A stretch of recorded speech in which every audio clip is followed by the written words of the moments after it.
You are looking at Julian's pronunciation guide, where we look at how to pronounce better some of the most mispronounced words in the world, like this other curious word. But how do you say what you're looking for today? Let's learn once and for all how to pronounce these phrases from the law. If you want to learn more legal terms pronounced that are very useful and often mispronounced that are confusing, stay tuned. I've got more videos for you at the end of this one. The Latin pronunciation, of course, it comes from Latin in limine. In limine, meaning on the threshold, as a preliminary matter or matter.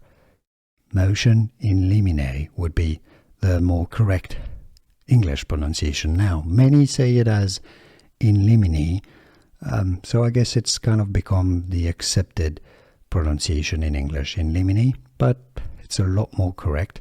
And, you know, dictionaries, the more correct pronunciation is in limine. In limine from Latin, in limine, literally. So motion in limine is better than motion in limine. And now you know.